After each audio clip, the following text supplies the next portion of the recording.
Mountain on the evening. It's about 5:15, 5:30 on the evening of. Actually, I just looked at the clock. It's 4:51. I'm a little bit ahead of time. The evening of March 11. I just got home from a trip to my mom's house, just an overnight trip. It's about 5 hours from Republic, Washington, down to Findlay, Washington, where my mom lives. Mom is 87 years old, and she's not going to be around for a long time. Those of you who pray, I would love it if you would if you think about it, if you would pray for my mom. 87 years old. She has COPD.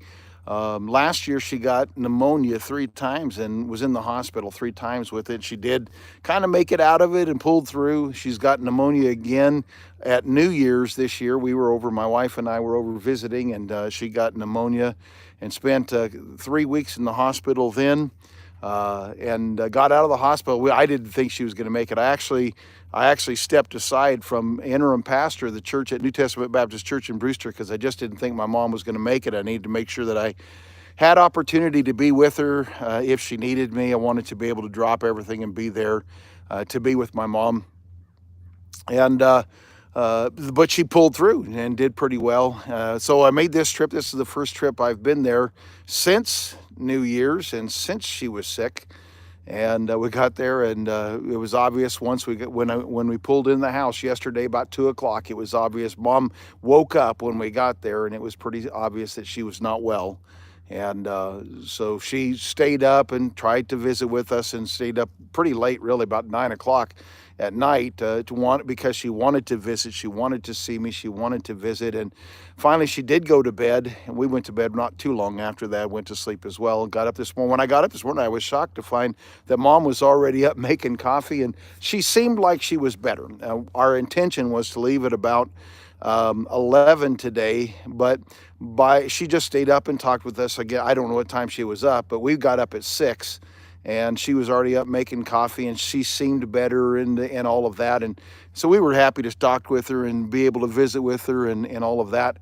But then 9:30 or so, we could start telling she was getting tired, and she finally said, "Well, would you guys mind if I take a nap?" About 10, she said, "Would you mind if I take a nap for a little bit?" And what I did is I just suggested, "Mom, why don't you just go back to bed, and Nita and I'll take off a little bit early, and we'll be gone, and that'll give her a time to rest." It's funny. I know she loves to see me, but I actually think that it's not good for me and Anita to be there, because I think what happens, I think she pushes herself too hard when we're there.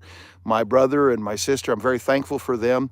They both live with Mom, and if it wasn't for them, I don't think Mom would not be able to live in her own home without them. But they're there taking care of her. But because she's there all the time, Mom is able to just go sleep when she needs to, and they do what they need to do when they need to. But when I'm there, Mom just feels like she needs to be awake and with me every minute of the time. And so I just really, it's almost like I shouldn't be there because I kind of make her get too tired. We did have some time of prayer with her. Mom is saved. I know she's saved. I know she's going to go to heaven. And there's every possibility that when I said goodbye and prayed with her today, that'll be the last time that I see her this side of eternity. But I'm glad to know that I'll get to see her in heaven. But while we were there, a few things. I went there to get it's called a drag harrow, and a little piece of equipment that I can use behind the tractor. I'll use it to, I was telling my mom I wanted it for the pasture out here so I could clean up where the hay, where the cattle leave the hay and they just waste stuff out and all that. And so I wanted to be able to leave it out so that I want to rake that up and clean that up. And I think it'll also make it where it's spread out where the grass will grow better and stuff. And Mom was telling me about this. And so she gave me the drag harrow that they had. They no longer have a piece of equipment that can pull it. So I was able to get that. Hey, Brother Lucas, I just saw that you're on there. I can hardly read this writing on there. It's so small. But thank you for praying for my mom. So anyway, my mother has she has COPD as well and just got over pneumonia. Yeah, Mom, she does not believe she ever actually got over the pneumonia she had over New Year's, and that's probably true. That because of the COPD, she was never actually able to cough it all up, but she's doing better right now. So Well, I say that she's not doing better. She did do better for a month or so, and this time she says she just doesn't feel like she wants to go back to the hospital. And I talked to her a little bit about that. I thought, Mom, what if you went to the hospital, they were able to give you some IV antibiotics and pull you back out of it, and maybe give you another year? And she said, just not really sure I want to do that. I'm just not sure I want to do that. And so we'll just see if she pulls through at home or not. We'll just see what happens with that. But while I was there, I got that harrow, got it loaded up. It's not very big, weighs about 150 pounds or something like that. And anyway, I've got that. I pulled my little trailer. You can see it back right here. I'll show you there. So that pile is the harrow on that little trailer, utility trailer that I pulled it on. Anyway, so we were there. The news was on. We don't get news here. We don't have television. I've got internet, so I can watch whatever news that I want to watch and so forth. But I'm pretty selective. And so they had MSNBC there, and MSNBC on. Oh, that's okay. I am in the mountains. We love it up here where we live. Anyway, so MSNBC, it's disgusting. It was disgusting. It's like every piece of news they gave was negative, and they put the most negative spin on that news they possibly could. So the Dow Jones, the lowest that it's been since President Trump took office. Well, that's a scare tactic. Well, it's the lowest it's been since he took office. Well, it's only been office 6 weeks, and the Dow Jones, the stock market goes up and down constantly. And yes, there is a little bit of a scare right now because of the tariffs and the tariff war and trade war and all those sorts of things. But the fact of the matter is every one of us know that in order to make the kind of changes our country needs to make, there's going to be some shifting and some adjustments. And I don't think that means it's going to be a long-term, terrible, terrible thing. So there was that. And then number two, they said it's the Dow Jones, the worst it's been since he took office. And for the first time since he took office, he made no public appearances, as if he was hiding, like hiding from everybody because it's bad, so he didn't want to talk to anyone. He did make over 100 social media posts during the day. He just didn't come out and stand out in front of the public and so forth. And then I saw that he made a public. He came out and took questions today and answered some things, and took questions and answered a lot of questions and so forth. Then they said this. They said though the indicators are that we're unlikely to have a recession, President Trump won't rule a recession out. Because he won't rule it out, it's going to happen. You ought to be afraid of a recession because the president won't rule it out. Just trying to come up with reasons to scare people. And the president did not say, he did not say, well, I'm not going to rule out a recession. When they asked him, he said, I just don't want to make predictions like that. I do know that what we're doing is big, and so there's going to be some adjustments, but I don't want to predict a recession. And so there was that. Then another big news thing was Canada, because of the tariffs. Canada is gonna charge tariffs for electricity that's coming in the United States of America. Well, I just saw maybe 3 hours ago where the president came out and he said I just got off the phone with Canada. They were very kind, very gentlemanly, and they have decided not to put that tariff on electricity. And then he also said this. He said, but the fact of the matter is, we buy electricity from Canada for their benefit, not ours. We have all the power, all of the energy we need right here on our shores. We have all of the lumber that we need right here in the United States of America. We buy lumber and we buy energy from Canada for their benefit to help their country out.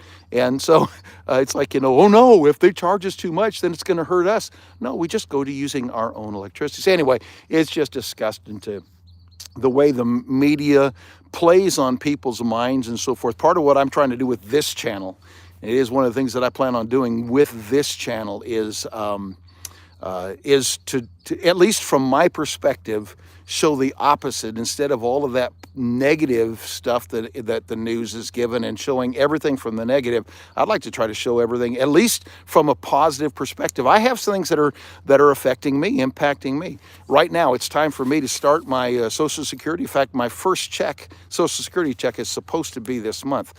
I applied for it, so I became eligible in February.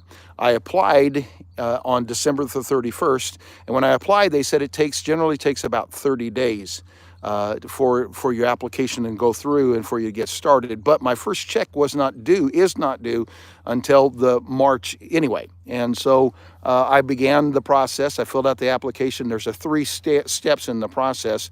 Step one went real fast. Step two went real fast. Then President